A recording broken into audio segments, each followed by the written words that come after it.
Joan Ramón Laporte es un gran defensor de la sanidad pública, nacido en Barcelona, fue catedrático de terapéutica y farmacología clínica en la Universidad Autónoma de Barcelona y jefe de servicio de esta especialidad en el Hospital Universitario Vall d'Hebron. En 1982 inició la notificación de efectos adversos de medicamentos en Cataluña, lo cual fue el embrión del sistema español de farmacovigilancia. En 1983 fundó el Institut Català de Farmacología y promovió la creación de varias sociedades científicas y redes de investigación de ámbito nacional e internacional en Europa y en América Latina, dedicadas a la epidemiología de los medicamentos, la farmacovigilancia, la formación independiente sobre medicamentos y las políticas farmacéuticas, en colaboración estrecha con la Organización Mundial de la Salud, la Organización Panamericana de la Salud, el Ministerio de Sanidad, la Agencia Española y Europea de Medicamentos y otros organismos. Ha publicado muchísimos trabajos, numerosos artículos científicos y valiosos estudios sobre farmacología clínica y salud pública, y ha contribuido de manera muy importante a la formación de centenares de profesionales sanitarios. Mencionaré que en su labor de alerta de los sesgos en investigaciones patrocinadas por la industria, sufrió una denuncia cuando advirtió de los riesgos cardiovasculares del Rofecoxib y fue llevado a los tribunales por el laboratorio. Finalmente ganó el juicio y dio un ejemplo de responsabilidad cívica y profesional. Y recientemente ha publicado este libro, que es La crónica de una sociedad intoxicada, en la editorial Península. Es un libro que ya he tenido oportunidad de leer. Joan Ramón, libro magnífico, claro, riguroso, estimulante. Y yo recomiendo vivamente su lectura. Muchas gracias, Joan Ramón, por aceptar esta conversación con la revista Acceso Justo al Medicamento, estar con nosotros en este ratito, esta media hora de conversación. Y me gustaría empezar por el tema de investigación en medicamentos. Es evidente tu preocupación por el sesgo, a veces voluntario, en el análisis de los resultados de la investigación, por la adulteración de estos resultados. ¿Cuál es la dimensión del problema? ¿Cuáles son los efectos y las posibles soluciones, Joan Ramón? Bueno, buenos días, Fernando. Muchísimas gracias a la revista por la oportunidad de esta entrevista y gracias especiales porque el entrevistador sea Fernando Lamata. Ayer vi las preguntas y le mandé un esquema de respuestas que voy a intentar seguir, aunque quizás no salgamos del guión. Bueno, me preguntas cuáles son los efectos de esta adulteración de los resultados de la investigación clínica. Bueno, quizá antes de decir lo que me parece que son los efectos, que pueden ser muchos, quizá vale la pena recordar, como hago en el libro, que las preguntas de la ciencia no son neutrales. Se dice, no, el método científico es neutral. Bueno, el método científico es neutral en el interior de un trabajo, si el trabajo está bien diseñado, o de un proyecto de investigación. Pero las preguntas no son nunca neutrales. Las preguntas de la investigación las formula el promotor de la investigación. El investigador después las convierte en preguntas actuables para tener respuestas concretas a preguntas más concretas que las que necesita el promotor. Por ejemplo, si el promotor es una compañía farmacéutica, la pregunta es ¿mi fármaco es más efectivo que los de la competencia potencial? ¿O más seguro, o más efectivo y seguro? Y el investigador lo que hace es convertir eso en un diseño de ensayo clínico que tiene unas preguntas más específicas que las que puede hacer inicialmente el promotor. De modo que, dado que el principal promotor de los ensayos clínicos en el mundo es la industria farmacéutica, pues las preguntas ya de la investigación clínica con medicamentos vienen, digamos, podríamos decir sesgadas, pero en todo caso son las formuladas por el interesado en vender medicamentos, no tanto por el interesado en curarse o en evitar una determinada enfermedad. ¿Cuáles son las consecuencias?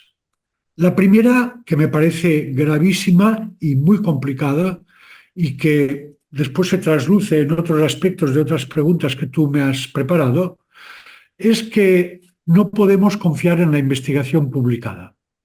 Los ensayos clínicos publicados en revistas de prestigio que hasta hace unos años considerábamos fiables no porque lo contaran todo, pero sí por lo menos porque nos decían que los ensayos eran revisados por la revisión por pares, que solo un 1, un 2 o un 3% de los trabajos presentados a tal o cual revista son finalmente aceptados y demás. Todo esto da una idea de pureza y de calidad que es falsa. Es decir, lo que se ha demostrado, empezó esto más o menos con el Vioxx, con el Rofecoxib que citabas tú antes, del que se conocían ya los riesgos cardiovasculares un año antes de su comercialización. Se conocían en 1999, pero la compañía los estuvo escondiendo, yo creo que con la colaboración de la FDA, porque se ha demostrado que la FDA también los conocía desde el mismo momento en que aprobó el fármaco. La compañía los seguía conociendo, pero los escondió.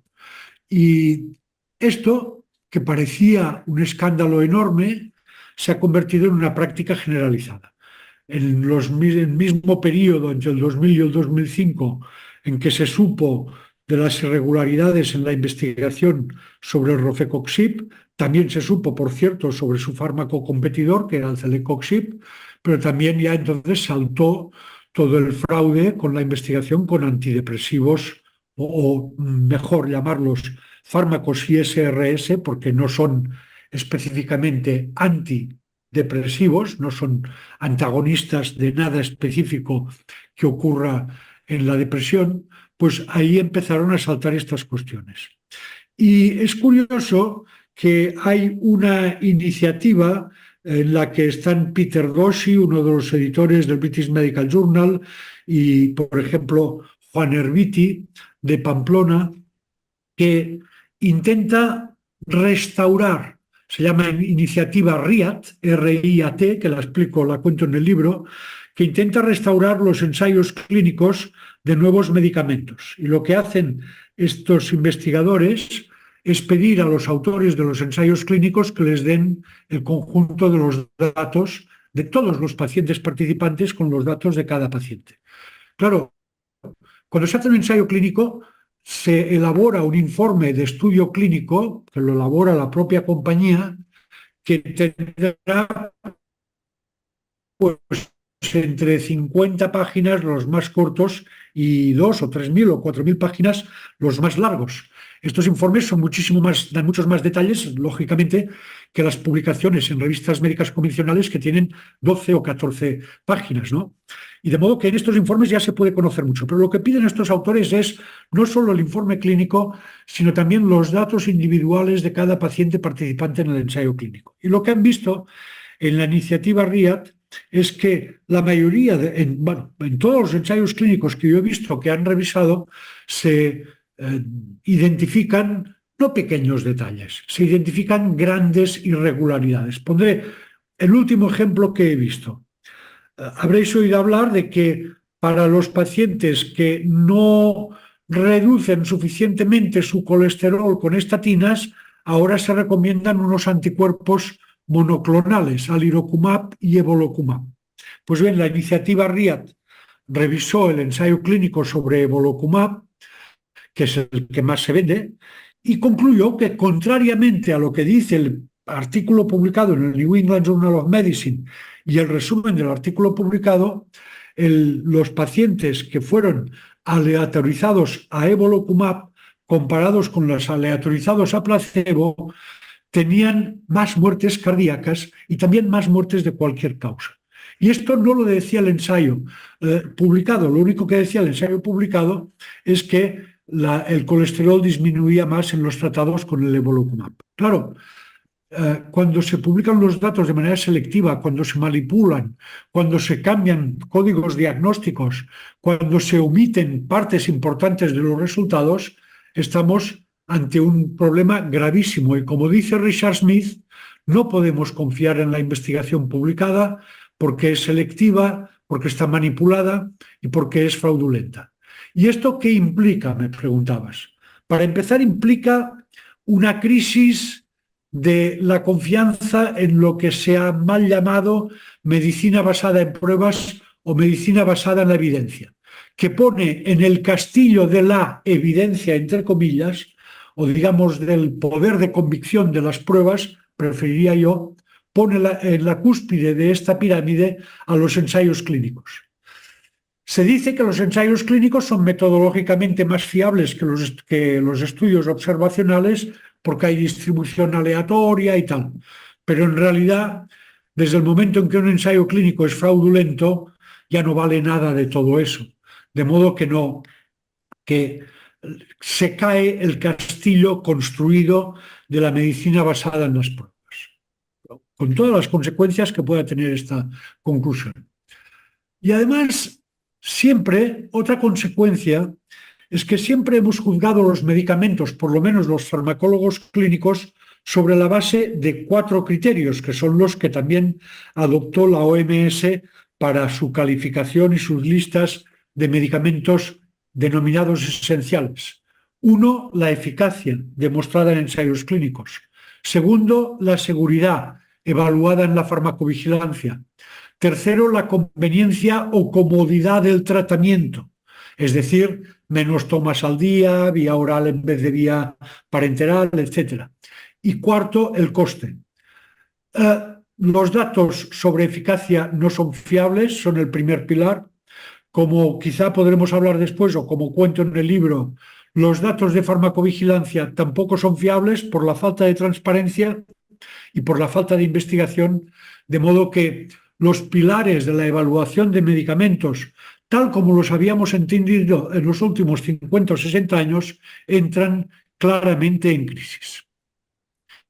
Y después otras consecuencias que si quieres podemos hablar, pero me gustaría no alargarme demasiado o demasiado más, sería la primera, que el desarrollo clínico de los medicamentos, yo creo que el básico también, está en manos de las compañías. Esto ya lo sabíamos, pero lo que me ha parecido muy claro y me ha quedado más claro todavía al revisar materiales para escribir el libro es que no es posible comprobar los resultados detallados sobre la mayoría de los fármacos y de otras intervenciones terapéuticas porque son datos, los resultados de paciente por paciente, son datos que quedan en poder de las compañías. Que en Europa, perdón, que en Europa la Agencia del Medicamento ni tan solo examina, la Agencia Europea del Medicamento da por buenos los datos tal como se los presenta la compañía, y que la FDA examina, pero muy a menudo no hace publicidad de lo que encuentra cuando lo examina, tal como cuento con varios ejemplos en el libro. Y finalmente, quizá para responder esta pregunta, te diría que también hay una lucecita de esperanza, y es que la nueva directiva de ensayos clínicos de la Unión Europea, que es de 2015 o 2016, me parece, y entró en vigor en 2020 o 2021, abre la posibilidad, o se retrasó, tenía que entrar en vigor en 2020 y por la pandemia se retrasó, no sé si 1 o 2 años, pero abre la posibilidad de transparencia, porque exige que todos los resultados individuales de todos los pacientes que han participado en ensayos clínicos de medicamentos que autorice la Comisión Europea a partir del año de entrada en vigor, que es 2020-2021, serán públicos, estarán a disposición del público y de quien quiera revisarlos. Esto es un avance, pero es un avance que ya sentencia que todo lo que se ha aprobado antes de 2021 no lo vamos a conocer, que son los fármacos que estamos usando en la actualidad. De manera que es una victoria, pero es una pequeña victoria en un mar de falta de transparencia, de opacidad y yo diría también, en términos más generales, de negación de la ciencia, porque el método científico que exige, bueno, que tiene que presentar datos que sean reproducibles con un nuevo experimento, claro, la primera condición que exige es la transparencia. Desde el momento que no hay transparencia, es difícil poder hablar de que esto es realmente ciencia, ¿no? Perdona que sea tan largo, si quieres puedo procurar hacer preguntas más cortas, pero bueno, esto es lo que tenía previsto para tu primera pregunta, Fernando. Ha sido muy claro, impresionante para los que no tenemos ese conocimiento tan profundo del tema, ver cómo los resultados de investigación pueden estar sesgados al tener el sesgo ese de patrocinio, al estar controlado por la empresa que va a beneficiarse si ese medicamento llega al mercado y se vende. Entonces, pone en cuestión, en definitiva, todo el modelo. Ángel María, te pediría a ti ahora que nos hagas un planteamiento, una cuestión. Vale, gracias Fernando, gracias Joan Ramón. En primer lugar, quiero felicitarte por tu excelente libro, pero sobre todo por tu excelente compromiso y trayectoria en el Sistema Nacional de Salud y tu compromiso con el medicamento de la manera más amplia y profunda, no solamente con aquellos aspectos del medicamento que todos valoramos, es decir, su capacidad para curar, prevenir o paliar enfermedades, sino aquellos otros que los aduladores del medicamento gustan de pasar de puntillas, que son sus riesgos. No solo los riesgos conocidos, sino fundamentalmente los riesgos por conocer o los riesgos potenciales. En relación con esto y con la intervención que acabas de decir y la claridad con la que nos has expuesto, el sistema actual que tenemos para la investigación y la aprobación de los medicamentos, quería incidir en un elemento que cada vez está siendo más habitual y que también tiene su papel y su importancia en este punto. Y es que cada vez las agencias reguladoras con más frecuencia aceleran la autorización de los nuevos medicamentos y permiten ensayos clínicos cada vez con poblaciones menores, trasladando a estudios observacionales, es decir, que una vez el medicamento está en el mercado, se detecten los riesgos del medicamento que no han podido ser detectados en ensayos clínicos, cada vez con un número inferior de pacientes. Es decir, se traslada a la población general la detección de los riesgos que deberían de ser detectados en su mayoría en una población y en unas condiciones controladas como son un ensayo clínico. Y lo que te quería preguntar es, ¿qué opinión te merecen estas decisiones y si están las autoridades sanitarias con ellas ejerciendo el papel regulatorio que les corresponde? Muchas gracias, Ángel María. Bueno, en el libro cuento cómo hay un capítulo dedicado a regulación, que es para los corredores de fondo y los que están más metidos en el mundo del medicamento, pero que me parece que, por lo que me han dicho, cualquier persona que no esté metida en este mundo entiende perfectamente. Primero, hay que entender que los principales reguladores de medicamentos en el mundo son financiados por el propio regulado, es decir, por mecanismos que cuento en el libro, que son básicamente, bueno, que empezaron, lo puedo contar con un poco más de detalle. A finales de los 90, como sabéis, se contó ante la epidemia de infección por VIH, se empezó contando con el primer antirretroviral, que era la acidobudina, que tenía una eficacia muy modesta comparada con placebo. Pero a finales de los 90 se vio que los tratamientos triples antivíricos antirretrovirales con la acidobudina y otros fármacos que actuaban por mecanismos de acción similares o algo diferentes, pues tenía un efecto espectacular sobre la enfermedad.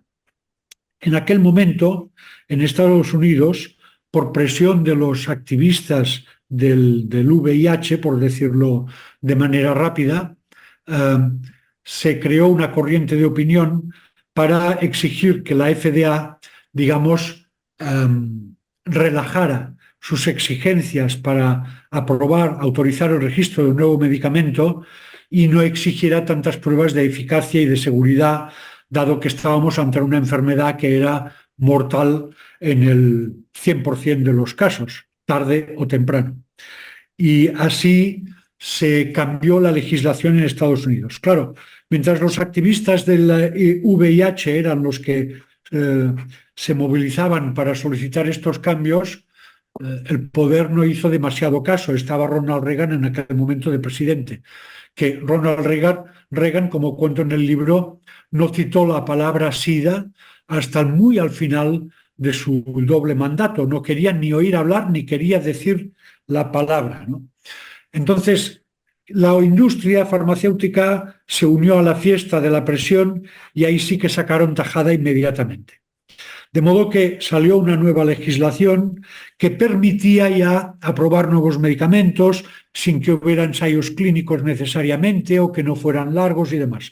Y como tú dices, Ángel, pues todo esto ha llevado, no solo para los medicamentos para necesidades urgentes como la infección por VIH, sino de manera mucho más generalizada, ha llevado a la autorización de nuevos medicamentos basados en los resultados de ensayos clínicos mucho más cortos, basados en variables subrogadas. Ya no se mira la incidencia de infarto de miocardio en el grupo tratado con el nuevo fármaco placebo, pero baja el colesterol, que es algo que no predice el infarto de miocardio, como por ejemplo se ha visto con lo que os he contado antes del evolocumab, ¿no? Que disminuye mucho el colesterol, pero aumenta la mortalidad cardíaca.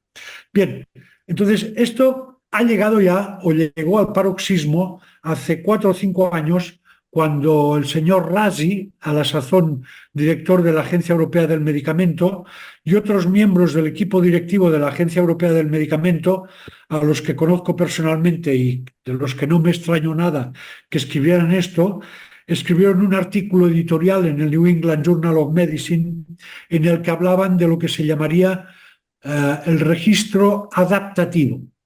Y claro, cuando hablan de adaptativo, no hablan de adaptarse a las necesidades de salud de las poblaciones, a los nuevos retos que podamos tener ante una nueva pandemia, etcétera, etcétera. Hablan de adaptarse a lo que le interesa a la industria farmacéutica. Es decir, cada vez se van limitando más las exigencias o los requisitos para autorizar un nuevo medicamento. Y esto se une a lo que contaba antes del fraude y la manipulación, ¿no? De modo que, ¿qué es lo que puede ocurrir? Bueno, lo que dicen es que son necesarios ensayos clínicos en fase 1, también en fase 2, pero luego la fase 3, que es el ensayo clínico aleatorizado propiamente dicho, nos lo podríamos saltar. Y después ya, y en eso invocan las nuevas tecnologías, una palabra que se ha hecho mágica ahora en la moda del mercado de las tecnologías, que es la real world experience, la experiencia del mundo real, pues dado que contamos con el Big Data y todas estas, y ahora la inteligencia artificial y demás, ya podremos sustituir los ensayos clínicos y la farmacovigilancia. Algo que es una pura especulación. No hay datos que muestren que los Big Data, perdón, que el Big Data y las grandes bases de datos sanitarias pues ayuden a tomar decisiones que tengan una fiabilidad, una estabilidad en sus resultados, que permitan una confianza en los resultados. De modo que no es más que facilitar el camino a la industria. Por cierto, hace pocas semanas la Agencia de Regulación Británica, que para los europeos hasta hace 10 o 15 años era un ejemplo de seriedad, ahora es un ejemplo de payasada. Y ha cambiado el proceso, ya no le llama, ha cambiado los procedimientos, ya no les llama procedimientos de autorización de medicamentos, de evaluación y autorización. Les llama algo así como procedimientos de acompañamiento y ayuda para la comercialización. O sea, ya es ponerse a sus pies para ayudarles en el camino para llegar al mercado. Y contribuye la propia agencia británica a algo de lo que hablo así un poco de pasada en el libro, pero que me parece filosóficamente interesante, que es la perversión del lenguaje, ¿no? Se habla de seguridad, pero en realidad dicen seguridad, pero están hablando de efectos adversos, están hablando de inseguridad, ¿no? Se habla de regulación, pero en realidad es facilitación. Claro, si nos damos cuenta que el 86% del presupuesto de la Agencia Europea del Medicamento es pagado por la industria farmacéutica, si nos damos cuenta que a partir de la PDUFA, que es la ley, son las siglas de la ley que hubo en Estados Unidos cuando ocurrió lo del SIDA, el 84, 82, 83, no recuerdo, por cien del presupuesto de la FDA de medicamentos es aportado por la industria farmacéutica, quizá también esto nos ayude a entender por qué el regulador se ha convertido en un servidor de los laboratorios y cada vez menos es una garantía de protección de la salud pública. Y en todo eso, ¿qué pinta la Agencia Española del Medicamento? Pues pinta lo mismo, porque para la aprobación de nuevos fármacos el camino es la aprobación por la EMA, y cuando se pregunta en Europa cómo funciona esto, te cuentan que las agencias nacionales de los Estados miembros son una red de agencias que conforman la EMA. La EMA tiene una sede en Holanda, en Países Bajos, perdón, pero además tiene unos centros de trabajo que son las agencias nacionales, que son las que se distribuyen la evaluación de las solicitudes de autorización que presentan los laboratorios. De manera que la agencia española ingresa dinero por el hecho de por evaluar medicamentos para la EMA, si se ofrece a evaluarlos, como hace en un determinado periodo. La agencia española evaluaba un número muy importante de solicitudes de nueva autorización. Ahora no sé cómo está la aportación de la agencia. Pero en todo caso, este 86% del presupuesto de la EMA también va a las agencias nacionales. Y por tanto son todos los reguladores que tienen una relación demasiado promiscua con la industria. Muchas gracias, Joan Ramón. Has citado en tu respuesta tremendamente preocupante por el contenido. Has citado, claro, los efectos adversos de medicamentos. Estamos hablando de investigación, hemos visto las fallas que hay en ese proceso, regulación y autorización, vemos también ahí una serie de fallas y puede haber entonces algún efecto negativo, algún efecto adverso indeseable. Esto nos lleva a un tema que tú has dedicado mucha atención y mucho trabajo, que es la farmacovigilancia, el ver qué puede pasar con efectos negativos, efectos no deseados, efectos adversos de los medicamentos, y en definitiva lleva al título de tu libro de una sociedad intoxicada, ¿no? Estamos hablando de un consumo de medicamentos que puede hacer daño, que puede intoxicar, que puede hacer daño. ¿Cuál es la capacidad que tenemos de farmacovigilancia? ¿Cuál es la capacidad y cuál sería el mecanismo adecuado para controlar y cuál es la dimensión de esa intoxicación que tú señalas en el título de tu obra? Bueno, gracias, Fernando. Yo creo que aquí hay por lo menos dos preguntas. Una, ¿cómo funciona la farmacovigilancia? Y otra, después podemos hablar, si quieres, del impacto de los efectos adversos de los medicamentos. En cuanto a la farmacovigilancia, desde 2010 o 2011 está en vigor una nueva legislación, que claro, ya no es nueva, tiene 14 años, europea de farmacovigilancia. Pero es curioso que desde que se promulgó la nueva directiva de farmacovigilancia y que entró en vigor en 2010 o 2011, me parece que se han retirado 2 medicamentos del mercado en 14 años. Hasta entonces, desde la creación de la EMA en 1995 hasta 2010, se había retirado una media de 3, 4 y de 5 medicamentos al año por razones de seguridad. Esto ya te da algo, es que salen medicamentos más seguros que antes, qué raro, ¿no? Es algo que realmente llama la atención. ¿Y por qué? Bueno, yo he tenido muchos años de lucha en la EMA y en otros organismos europeos sobre esta cuestión. Y el hecho es que la Directiva Europea de Farmacovigilancia deja muy claro que la farmacovigilancia tiene dos patas, se basa en dos tipos de actividad.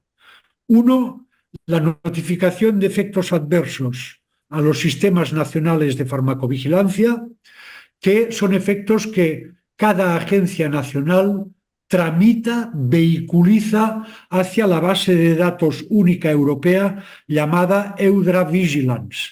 Claro, con la base EudraVigilance, que reúne notificaciones de los países de la Unión más el espacio económico europeo, también participan Noruega, Suiza, etcétera, pues tenemos una experiencia procedente de 500 millones de habitantes o algo más, y esto se presentaba como una potencia enorme de la farmacovigilancia. El hecho es que con la creación de EudraVigilance y de este sistema de farmacovigilancia, las agencias nacionales prácticamente no hacen nada de esto, excepto vigilar el funcionamiento de sus centros y demás. Después volveré sobre eso. Y, por ejemplo, me contaba el otro día una usuaria, una consumidora familiar de un paciente afectado por un medicamento, que murió supuestamente por un medicamento, que se había puesto en contacto con la Agencia Española del Medicamento, y cuando les preguntó, ¿pero qué hacen con mi notificación?, le contestaron, tramitarla, vehiculizarla hacia la base de datos EudraVigilance. Ahora imaginaos, no sé, que está alguien en los Países Bajos, en la sede de la EMA, con una base de datos que recibe notificaciones de Castilla-La Mancha, de Rumanía, de Cracovia, de Sicilia, de Estocolmo. Yo creo que es bastante fácil entender que el significado de cada una de estas reacciones adversas va a depender de cómo haya evolucionado el consumo de este medicamento, sobre todo si se trata de un medicamento nuevo, que son los de mayor interés naturalmente para la farmacovigilancia, porque son los más desconocidos. Pues es muy difícil de interpretar. Bueno, una notificación se puede interpretar, pero cuando empieza una lluvia de algún tipo de notificaciones, es muy difícil interpretar igualmente la que te viene de Estocolmo que la que te viene de Logroño, ¿no? Porque los sistemas sanitarios son diferentes, porque la cultura médica tiene variaciones, porque las prioridades de cada uno de los sistemas sanitarios cambian, y esto se refleja en la actividad de los profesionales, como cuento también con algunos ejemplos en el libro. La existencia de EudraVigilance, además, ha llevado al desmantelamiento en algunos países o al debilitamiento de los centros regionales de farmacovigilancia.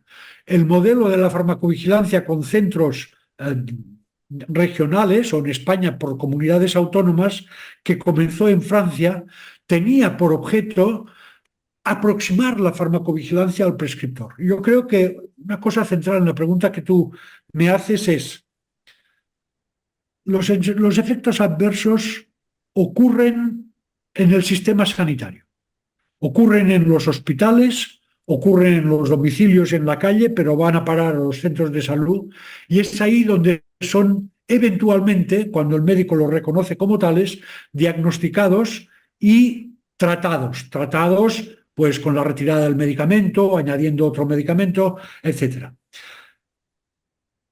En cambio, y esta es una sensación que he tenido durante años en Cataluña, quiero decir con el CatSalut, o en España, quiero decir con el Ministerio primero y con la Agencia del Medicamento después, o en Europa, quiero decir con la Agencia del Medicamento, parece, cuando hablan los responsables, como si las reacciones adversas ocurrieran en los despachos de la EMA.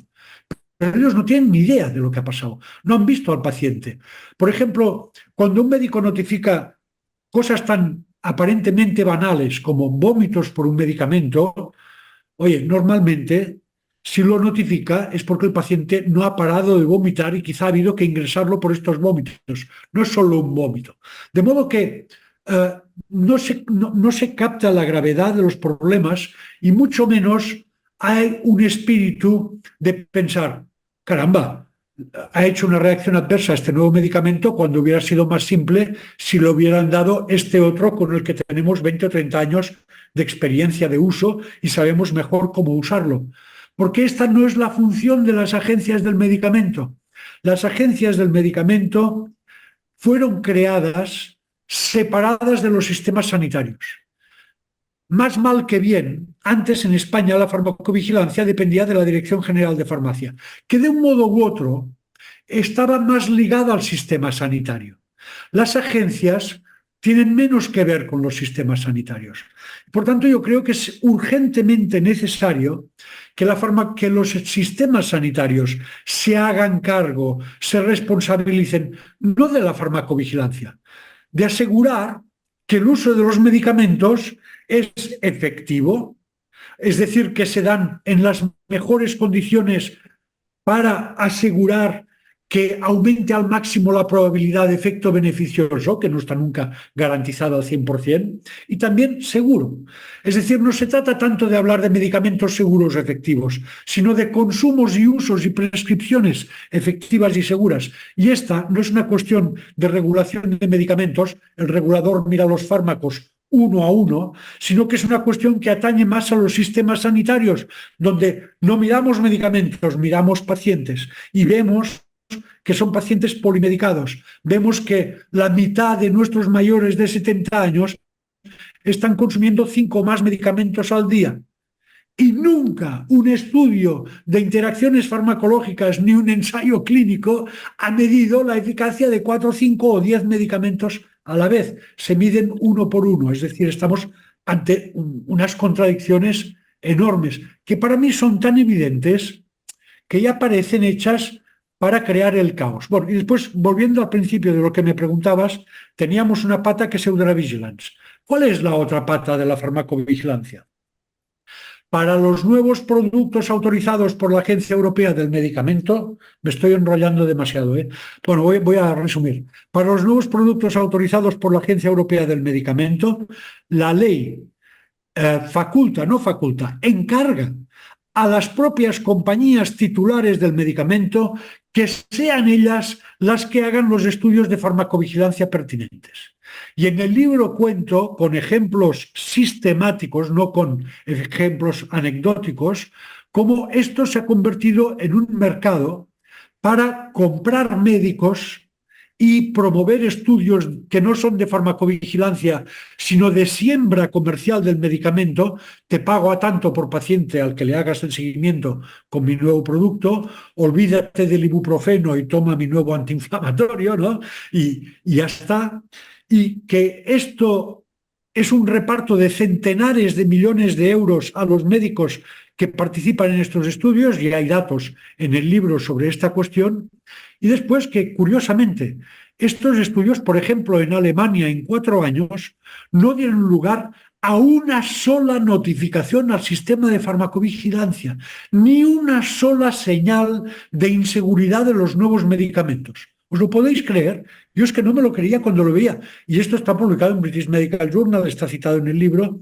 Por cierto, en el libro las cosas que son, digamos, más contra la opinión mayoritaria están, digamos, con más apoyo bibliográfico para que los lectores interesados puedan consultar las fuentes en las que me baso para decir estas cuestiones.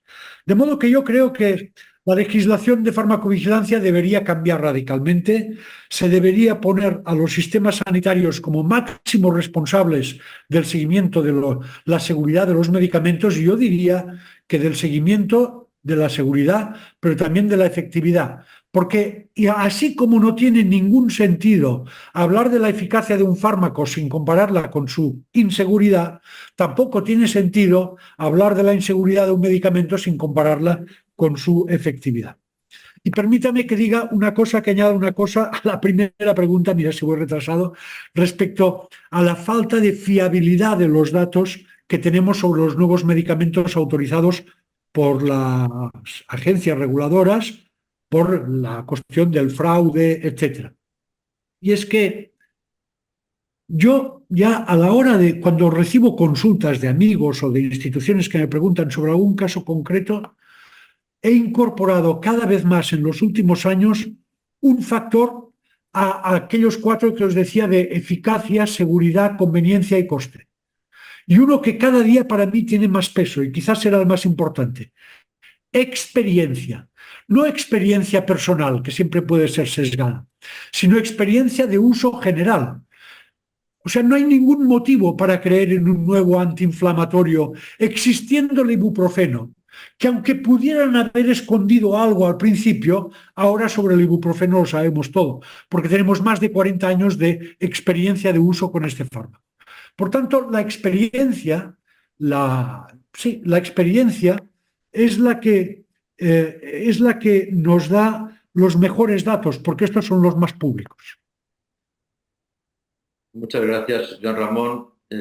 Otro gran capítulo a reformar y es la farmacovigilancia, da claves muy importantes.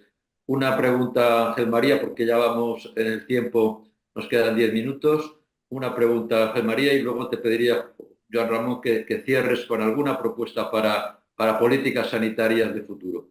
Ángel María. Gracias, Joan Ramón. Gracias, Fernando. La verdad es que escuchándole cuesta trabajo seleccionar una única pregunta, pero teniendo en cuenta que somos una asociación por un acceso justo al medicamento, no me puedo resistir a hacerte la siguiente pregunta.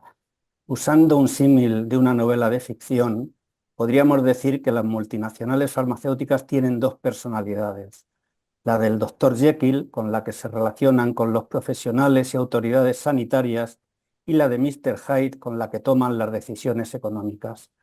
En la Asociación Acceso Justo al Medicamento creemos que las patentes en los medicamentos son la piedra angular que está en el origen de muchos de los problemas que usted denunció durante su ejercicio profesional y que hoy expone en su libro, al otorgar un monopolio sanitario que en manos de Mr. Hyde decide sobre la vida de las personas con resultados devastadores por sus decisiones económicas, poniendo precios desorbitados a medicamentos que salvan vidas, priorizando las inversiones en la investigación más rentable, la dirigida a enfermedades crónicas o la que cronifica las enfermedades, y financiando la inmensa mayoría de los congresos sanitarios. En este escenario, ¿qué opinión le merecen a usted las patentes en los medicamentos?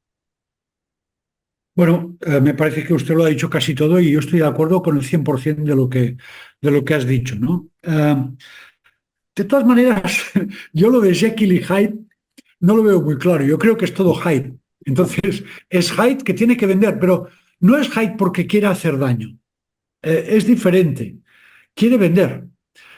Como cuento en el libro, bueno, ya lo sabemos todos, el CEO o el director o el que sea ejecutivo de una compañía le rinde cuentas a anual de accionistas. No le rinde cuentas al OMS, ni a los ministros de Sanidad o las ministras de Sanidad, ni a las comunidades autónomas, ni a los pacientes. Ellos lo que quieren es vender, cuanto más mejor y al precio más alto posible. Esta es la filosofía. Pero desde que se creó la Organización Mundial del Comercio y desde que las patentes y los derechos comerciales han pasado por delante de los pacientes y las patentes por delante de los pacientes, los derechos de comercio por delante de los derechos humanos, pues yo creo que ha habido una aceleración, y creo que deben guardar relación, ¿no? Una aceleración de la agresividad de la industria. Y esta agresividad de la industria se manifiesta en todos los niveles. En el libro cuento, el primero es el legislador. En el libro cuento como en Estados Unidos la mitad de los miembros del Congreso y del Senado tienen acciones de Pfizer, que les ha regalado la Pfizer. Porque en Estados Unidos, desde tiempos de Ronald Reagan, la corrupción está legalizada. Solo hay que declarar lo que te dan. Y aún ahora hay un senador, Bob Fernández, o Bob, algo, un nombre hispánico, que está en juicio porque además lo escondió lo que le daban. Pero en fin. Bueno, por cierto, dejadme un paréntesis, ya sé que tenemos poco tiempo. En el juicio en el que está ahora Donald Trump, sobre la cómo taparon la boca a la actriz porno con la que parece haber tenido una relación y él le pagó un dinero para que se callara, y esto ha salido a la luz. No sé si os acordáis que en 2017 se hizo público, y os puedo mandar los documentos que lo cuentan, que quien pagó a la actriz para que se callara no fue Trump, sino que ni su abogado, aunque su abogado intervino, fue Novartis. Y el director de Novartis en Estados Unidos dimitió poco después de que se supiera este escándalo. Es decir, resulta que el mismo abogado de Trump era el abogado de Novartis. Mira qué casualidad.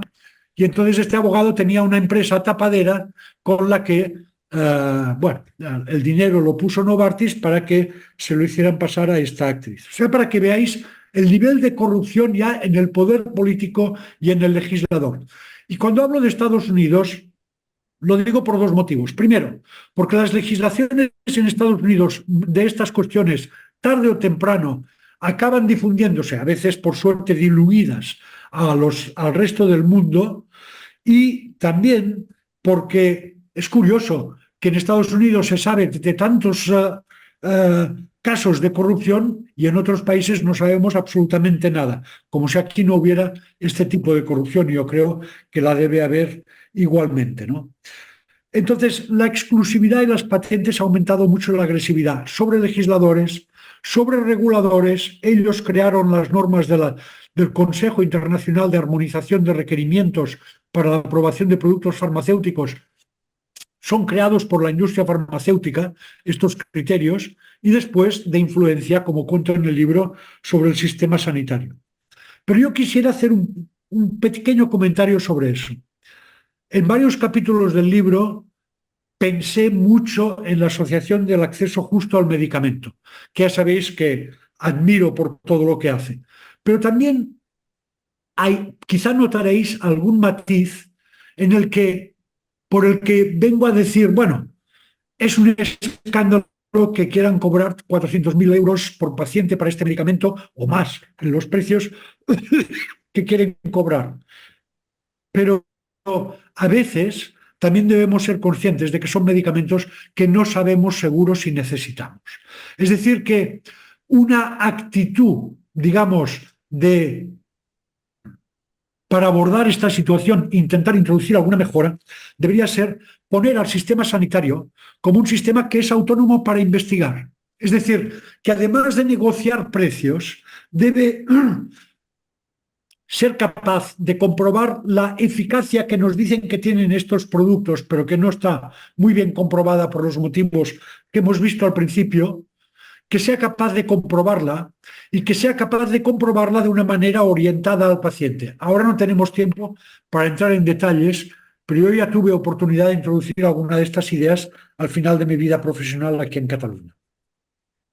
Muchas gracias, señor Ramón. No sé si nos va a quedar tiempo en la grabación, pero por si acaso te pediría una última reflexión sobre 2 o 3 ideas o políticas farmacéuticas de recomendación a nuestro Ministerio de Sanidad y a nuestro país.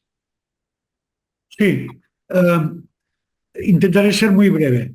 Yo, al no estar en activo, he procurado proponer algunas cuestiones que deberían ser objeto de debate y articulación, y probablemente alguna no sea muy adecuada o alguna no sea la más importante. Pero son 5, las diré rápidamente. La primera, seleccionar los medicamentos que puede financiar el Sistema Nacional de Salud con mayor rigor, y además implicar al Sistema Nacional de Salud en la investigación para comprobar la efectividad y la seguridad de cada nuevo medicamento. Esto concierne a los medicamentos de atención primaria, pero de manera también y de manera muy particular a los de especialidad de enfermedades minoritarias, oncología, autoinmunitarias, VIH, esclerosis múltiple, etcétera, que son los que ahora están tensionando los costes de farmacia. Segundo, los sistemas sanitarios, me parece evidente, deberían contar con sistemas de información de los medicamentos que sean independientes de la industria farmacéutica. La ficha técnica no es el sistema de información más adecuado, porque la ficha técnica no compara los diversos medicamentos, los diferentes medicamentos que pueden ser alternativos para un mismo paciente. Tercero, la formación continuada no puede estar en manos de la industria farmacéutica y esto me parece que es una urgencia evidente. Cuarto, yo creo que el sistema sanitario debería entrar en el diálogo constructivo con los profesionales sobre estas cuestiones, que es un diálogo no solo sobre el medicamento que eliges, que sea genérico o de marca, o que sea el omeprazol y no el omeprazol, etcétera, etcétera, sino que puede incluir también nuevas formas de contratación laboral de los médicos que aseguren la falta de relaciones monetarias con la industria farmacéutica, pero que también garanticen la formación continuada, que den incentivos salariales para las cuestiones, para reducir la polimedicación, para la prescripción prudente, etcétera. Y el último, gestionar los conflictos de intereses a todos los niveles de la cadena del medicamento y en todos los niveles del sistema sanitario, comenzando por los líderes de opinión, pero siguiendo con los gestores y con el conjunto de todos los médicos prescriptores. Aquí me paro para resumir. Pues un programa muy estimulante, desde luego, y ojalá que lleguen estas propuestas a los que pueden hoy día tomar esas decisiones en el gobierno de España, de la Unión Europea. Ha sido un placer, Joan Ramon, ha sido un lujo y seguiríamos hablando horas y horas. Espero que lo podamos hacer en otras ocasiones, pero nos has dejado unas reflexiones muy impactantes en todos los aspectos que has tratado y que espero que a todos nos motiven a intentar transformar esta situación en beneficio de los derechos de las personas, de los pacientes. Ángel María, ¿quieres señalar algo y luego cierra Joan Ramón? Yo nada más que lo que has dicho tú, agradecerte la claridad, la sinceridad y la honestidad con la que has abordado las cuestiones que te hemos planteado, porque creo que solamente abordándolas de esa manera será posible conocer la profundidad de la situación y poder tomar medidas que puedan ir en la dirección correcta. La verdad es que me has dejado impactado. Yo os agradezco a vosotros porque, bueno, vosotros lo sabéis, tenéis experiencia. Las entrevistas son buenas cuando el entrevistador es bueno y las preguntas eran buenísimas. Y me encuentro muy a menudo estos días que atiendo muchas entrevistas que, bueno, te hacen preguntas que son muy de la epidermis y hemos ido a muchas cuestiones de fondo. Podríamos seguir hablando horas y horas de estas cuestiones e intercambiando opiniones. A mí me enriquecen las buenas preguntas y por eso os doy las gracias de todo corazón. Gracias. Muchísimas gracias, es un honor y un lujo haber compartido A vosotros. y de verdad que para nosotros eres un ejemplo a seguir. Muchísimas gracias. Vosotros lo sois. Gracias, muchas gracias. Gracias.